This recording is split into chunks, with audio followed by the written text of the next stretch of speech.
kabante Jehovah Jireh tung trong chia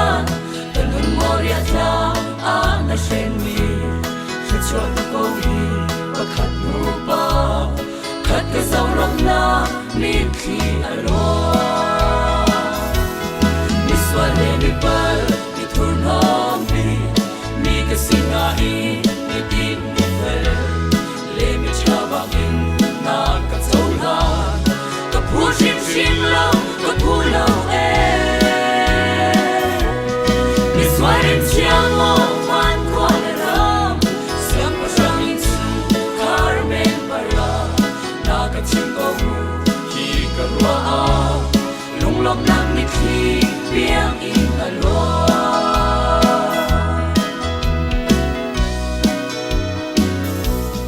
lang akamang in fado tilay sa arang som tu kan pachiano kafati okman at lang low mi nang hakartia na katen i do tu chanang a na katapia ke ai ka din bar low rol ko in aga som tu ka boy na sin lom bi chim siam han kai ka chiam lo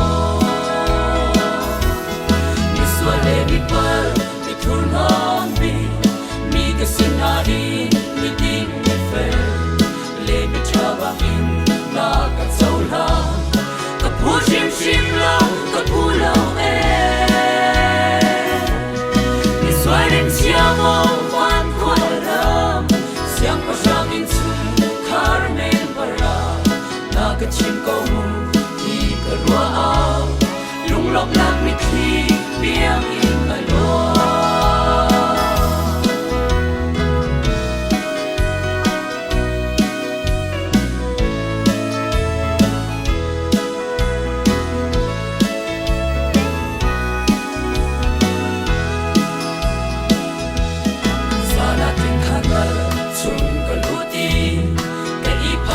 Quan vur ka sawa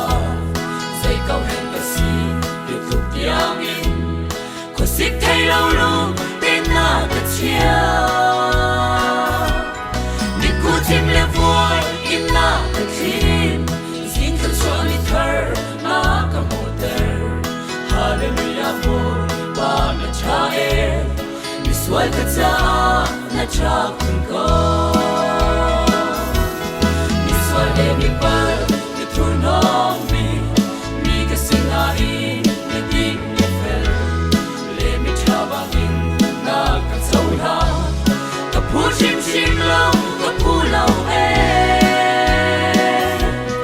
mi swai dem chiang on van ko ram siang pa sang in su Carmen para na ka chim ko mu ki ka rua a